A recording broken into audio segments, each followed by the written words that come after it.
Welcome to Aspen Leading Edge. I'm Patty Roberts from St. Mary's University School of Law. Today's guest is Emeritus Professor of Law Douglas Whaley. He began teaching law at Indianapolis Law School in 1970. He then joined the Ohio State Law School in 1976, eventually becoming the James W. Shaughnessy Professor of Law until his retirement from full-time teaching in 2005. But he kept teaching at least one course until spring of 2023. And so welcome, Professor Whaley. I'm very pleased to be here. Well, I'm so excited to have you. I think there are two things I really want to make sure we cover today. And one is your prolific authorship of so many casebooks and Gilbert's Law volumes, but then also just talk about your teaching career and what a robust career it has been and how law schools have changed over time. So let's start with your latest books. I know you have two new editions out in February of 2025. One is Problems and Materials on Commercial Law, the 13th edition. And then there's Problems and Materials on Debtor and Creditor Law, the 8th edition. And both of those are through Aspen Publishing. Tell us what we can see in these new editions that might be of interest to professors considering adopting a casebook in these areas. Yes, actually, there are four that came out just at the end of the fall. Last year, it's so strange because I'm retired and I'm old now. I'm 81, but I worked harder last year than I ever had in all of my law school career. What happened was the Uniform Commercial Code had a new segment added, Article 12, on taking security interests in cyberspace. And it was sent out to the states for adoption. It's going to be adopted by them, although the governor of South Dakota, that's the woman who shot the dog. Do you remember her? Vetoed the Article 12. And I think, what's going on in South Dakota? In any event, I suddenly had to learn all about our new Article 12, and it's not the kind of thing I'm good at. So I plunged into it, and the drafters had hours and hours of explanation. So I sat through that on my iPad and listened and took notes and got into it and read some articles. But it was the Gilbert's Law studies on secure transactions that came to me first. That instead, we have to have the new secure transactions cover Article 12. And the date was January 15th. So I spent the fall getting ready for that. And that Gilbert's did come on January 15th. Then Aspen Publishing, I've got 7 case books out there, and they're all through Aspen. They wanted me to redo 3 of my case books last year. Oh, my goodness. The payment law, which is negotiable instruments, and the secured transactions, which is for the same reason that the Gilbert's people wanted it, and then commercial law because it covers these subjects, along with what's called now payment law, the law of checks and promissory notes, which was not rewritten last year, but had to be rewritten as part of the commercial law book because it's a good segment of that. And while I was doing all of that, my co-author on Debtor Creditor book, Christopher Bradley, who's now a bankruptcy judge and in Austin, he said, why don't we redo the Debtor Creditor book because the things are changing? And Aspen said, oh, I'd love that. And I said, wait a minute, that doesn't want to do that. I'm over with already Gilbert's plus the other 3 books. That would be 4 books, which I've never done in my life. And we met all those deadlines. But I finished last year, and I was saying to anybody who asked, I have never worked harder than I did. And I just turned 81 this past year. I'm too old for this. Oh, that is extraordinary. What an amazing list of accomplishments for 1 year. No matter how old someone is, that's really impressive. Well, I now understand something about Article 12, and I knew nothing, so there's that. Well, for those of us who do know nothing about Article 12, can you give a layperson synopsis? Let's say, like Trump has just announced his new Bitcoin out there. And if you want to invest in that, it's largely that kind of thing, the investment in that kind of Bitcoin currencies that are out there. And suppose you want to use it as collateral in a secure transaction sense. What do you do? Well, there was no answer to that until Article 12 was written. Also covered what called non-fungible collateral. And that is artworks and games and all kinds of things you can do online, and you can actually sell interests in them. Well, those can be Article 9 transactions also. And so I had to get into this, and I got to talking to people, including this one woman at Harvard. She was such fun. And I said, "What is this all?" And she says, "Well, it's people," and I put this line into my books, "people either think it's a wonderful new world or it's a series of Ponzi schemes that collapse." And which conclusion did you come to? I put all of that into both of the books and into the Gilberts, that those are what you need to watch out for. And I heard that Trump's new one is not doing well and might indeed collapse itself. I really know nothing about it because I'm not invested in all of this, but the record is dreadful on those non-fungible collateral as products to invest in. Those almost all fail, and typically immediately. So this is the Wild West out there. And at my end of life kind of thing coming up here, I'll depart just as perhaps the whole thing will collapse. But who knows these things? I could be very wrong. I really admire you for the tremendous workload you took on this last year, but also, there are not many 80 or 81-year-old professors out there who would embark on schooling themselves on these cryptocurrencies and NFTs and all of that. There are many, I think, who would say, "Whew, glad I retired before all this stuff." Well, you understand, it also pays good money. I don't want to hide that I'm not doing this exactly for charitable reasons. And I'm sure they're not paying you in crypto and NFTs. They are. All right, so let's talk about your day job before your full retirement. So you started teaching in 1970 in January in night school, right? Right, in Indianapolis, and, oh, I was young. Those were the days, and that was such fun, and everyone in my first class, it was a night school, it was contracts. They were all older than I was, and I was sort of nervous that first day, but by the end of the class, I was not nervous, and I was not nervous thereafter, and I had a great relationship with those people, and they all sent a nice letter to the dean about me, and then they had not had a day class until the very next year, and I started teaching in that, and things went very well for me professionally. I won a lot of teaching awards, and the books took off, and I've been called the father of the problem method. When I was first teaching commercial paper, now called payment law, and it was true when I was in law school, the case books were just that, one case after another case with some commentary by the author, and you couldn't cover much with that because reading a case and then talking about it and reading another case, and I was looking at the Uniform Commercial Code and thinking, wait, there are lots of things in here that are important that we can't get to fast enough. What we need are a series of little problems that illustrate what the drafters were thinking about. So I started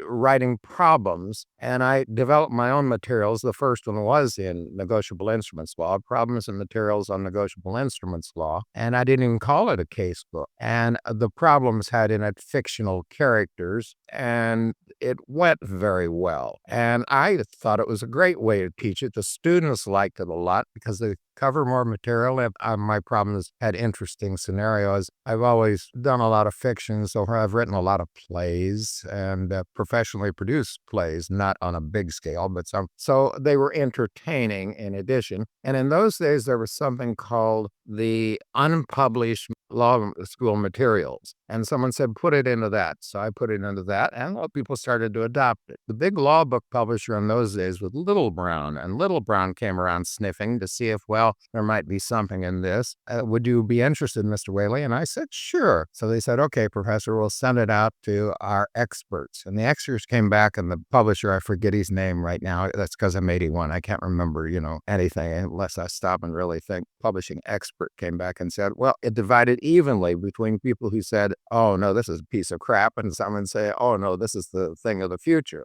So they published it, and then it went very well. So then they said, do you have one in sales? I said, yes. And do you have one in secure transactions? Yes. So we published those. Then we had the commercial law book, which combined all three. Then there was the debtor creditor book. And then there was the consumer law book. And then there was the contracts book. So I have 7 case books, and they're all still being published. We call them case books, so mines are not.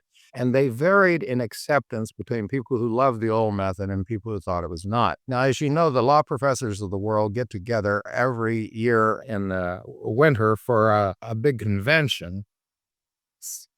the law school ALS thing. And I'm a graduate of the University of Texas, and the University of Texas has a cocktail party on Saturday night where there's a lot of drinking. And I happened to be standing at one point with a group that was largely the Ivy League kind of people. And one of them said, "Oh, wait a minute. You're that professor with that silly little book. I would be so embarrassed if I had to read those problems out loud to my students." And they all agreed, "Oh, yeah, that's all just a shitty way to teach." And there had been some alcohol involved, and I kept my lip buttoned before I mentioned what I was really thinking. Nowadays, my books are even taught there. Oh, nice.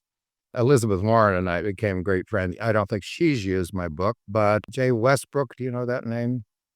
He was my roommate in law school. We met the first day of law school, and Jay taught at Harvard using my book. So things went very well for me, and I won a lot of teaching awards. It's been a very rewarding career because I love my classroom, and I like to think, the father of the problem method, that isn't the worst title to go down with. It's really extraordinary that you started that and that it has taken on so well. I think you'd find a problem method or hypotheticals in almost every case book now. Was it the first problem method use in commercial law case books or in any case books back then? As far as I know, in any. Incredible. So that's interesting since I'm going to ask you how law school teaching has changed since 1970 because you stayed in it until 2023. But also, I imagine since you were creator of the problem method that you are partially responsible in the best of ways for moving us away from straight case books and Socratic method. So I'd love to hear your reflections on what those first 34 years of teaching were like and how things changed. Well, I think it's largely the same largely is the word I mean, except what happened is the atmosphere changed because politics changed. For example, women were not going to law school in those days. I taught one of my very first contracts courses at Indianapolis. I had in it Dan Quayle and his wife, Marilyn, and it was a large class. And I don't have any memory of him, but I remember her because there were very few women in law school in those days, as opposed to now when they are the majority, I hear. And I remember that about her. And so I was therefore pleased when we started to see more women coming into law school. And you had to then be very careful of the women's movement.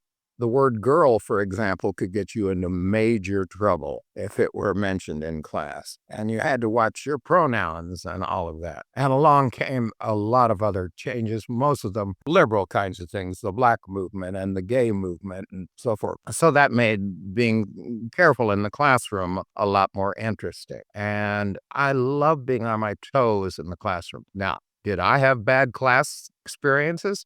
Well, we all did, but I don't remember any great disasters. Of course, I may have placed them out of my mind. So I don't know how, not clear if I answered your question or not. Yes, well, you said that politics and kind of the politics of the day helped to change the tone in the classroom or how you had to be careful of using certain language and that kind of thing, which is really interesting to me because I think of that as being more recent, but you're saying even back then because women now were new to the profession and things like that, that it was happening. Oh, yes. And again, the women's movement came along pretty early in the 70s there, and that's where I started teaching. And I had professors come to me and students say, "You've got to stop presuming that the word he includes she." you know, yeah. So then suddenly we were into the he or she, or I learned to say people.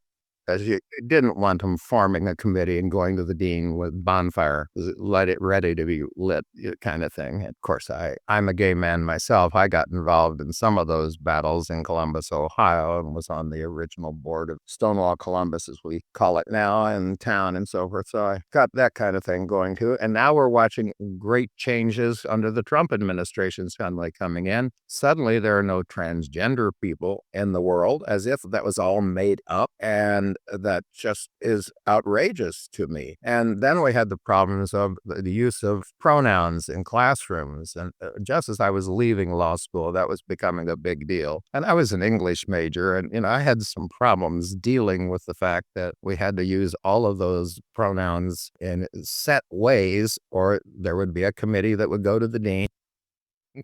As a dean, you must know about these committees. This Professor Y is doing that, and it's time to call them in when we get out the ruler. I am not allowed to get out a ruler. Just want to say that has changed. I'm not allowed to do that. Oh, more's the pity.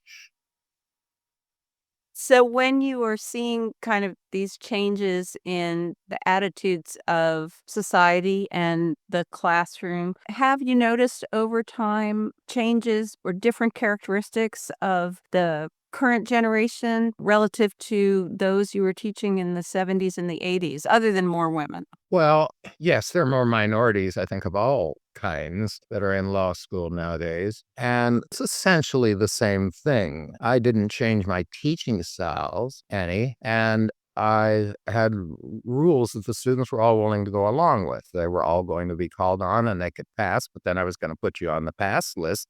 And that was good because then I had people that I knew were prepared because they were on the pass list. And I always clowned with the students. I don't mean perform for the students, but I'd get them laughing and going. And when I'd call on students, I'd say, "Tell me something about yourself, including something interesting about yourself." And that's how I got to know the students. And I wouldn't allow students to say, "There's nothing interesting about me."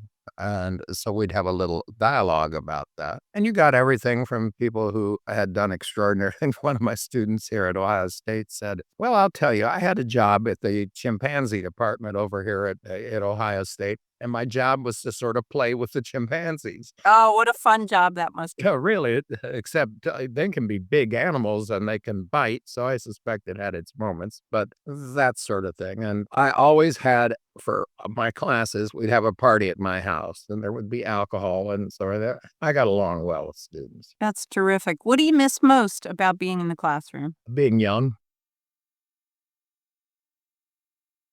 Okay, touche. That's it. You're obviously still quick.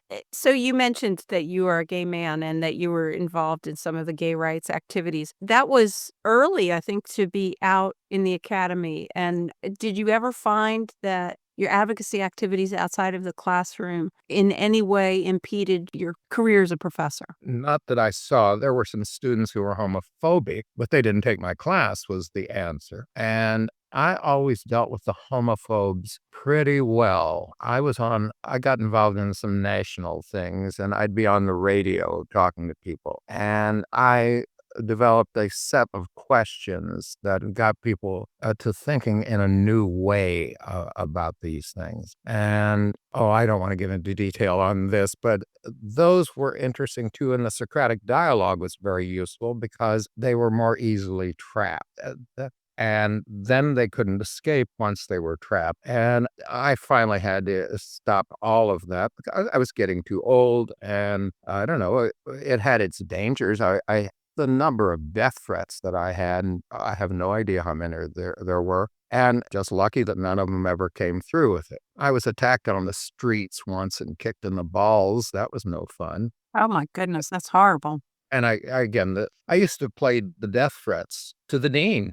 You come into my office, you're the dean, and I say, here's the one of the day, and you're going down, Whaley, we're going to get you. But so that was exciting. And now with what is going on with the transgender thing, starting to worry about what's going to happen to the gay movement. And I'm not happy about what's going on in this country for any of the movements, including the survival of our Constitution, which, as we're recording this, I don't want to talk politics. It is the most distressing situation I've seen in my lifetime. Well, you mentioned last year you worked harder than you'd ever worked, even though you were retired.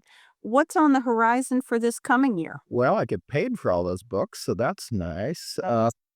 I have 7 case books, so there's 3 more of them that at some point will have to be rewritten, though they're in subjects that are no longer much taught. One's consumer law, one is contracts, the other is payment law. That will definitely be redone. And the contracts book and the consumer law are still adopted, of course, at law schools that have a consumer law course. Do you have one at St. Mary? We do not. And see, and that's what happened. It ceased to be as if consumer law were unimportant, which trust me, it is not, but it's not required. And the students nowadays, they're thinking about the bar exam. Yes. Now, I will say we have a consumer law clinic, so I think that's very helpful.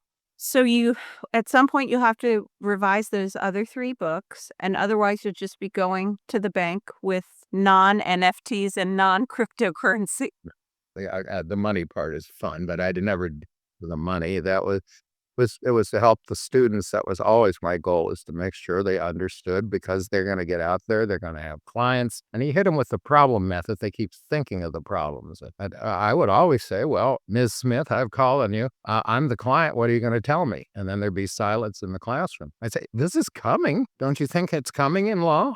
You've got to be ready. You've got to be on your toes. And I bring in real lawyers to talk to them. I brought in a bankruptcy attorney, a woman who I taught bankruptcy to, who's now one of the leading ones in Columbus. She would give them messages like, when they come in, I always have to keep reminding me that they're in the middle of a crisis financially. For her, it was ho-hum, another bankruptcy. And she said, I had a woman have a heart attack at my office one day, talking to me about her problems, and teaching the students that it's real out there, that what you are doing in law school isn't about making money any more than I wrote those books for money. It never occurred to me they would make money. But it was important that we teach them the law, and that we teach them that's all what lawyers do. Lawyers are problem solvers. That's why a huge number of our presidents were lawyers. And I wouldn't let them say, I don't know. I'd say, okay, well, ask for co-counsel. And then people would start raising their hands. And in the end, I'd send them out with a message about go out there and live greatly in the law, quoting the famous Oliver Wendell Holmes speech to the undergraduates at Harvard. And I've always been involved in drama, so I knew how to end well. Sounds like it. It's certainly understandable why you were the recipient of so many teaching awards over the course of your career. And congratulations on the 4 revisions to casebooks and Gilbert's on the Uniform Commercial Code and commercial law topics and contracts. Before we conclude, I wonder if you could share with me your thoughts about what you think the future of legal education will be like in the coming decade. How is it going to change? Well, it's not a topic that I have given much thought to because, of course, I'm not involved. I do worry that the focus is not so much as problem solving the way it used to be, but instead of how can I make the most money, that kind of question. Now, I'm not saying that in my day it wasn't important to make money, but the answer is I don't know. I've only been teaching 1 course a year, so I'm not as familiar, though my last group of students were just wonderful and more or less like the very first ones I taught. So I don't see that the students have dramatically changed. Political opinions change, and that can affect things. And some of the battles are really ugly. The women's movement had really bad moments, the gay movement and the black movement and all of these things and all of the others. But we keep evolving, and we like to think we're getting better, though I'm a little worried about the current era. Well, I want to thank you on behalf of Legal Education for creating the problem method. And you will be happy to know that the majority of courses, I think, include that method of teaching students and will become only increasingly important now that we have the next generation bar exam on the horizon, which has a lot of problem solving that students will have to do for that bar exam. So thank you so much for joining us, and good luck in this coming year recovering from your very tough work year last year. It's been a pleasure to talk with you, Professor Whaley. I'm so pleased to have been on here. This was very interesting to do, and I certainly know how to relax. Well, that's good. You do that. And for those of you who like to relax listening to podcast episodes, you can find additional podcast episodes on Aspen Leading Edge's webpage or at your favorite podcast channel, exploring the thoughts from the leading legal professors and deans across the country. Thank you.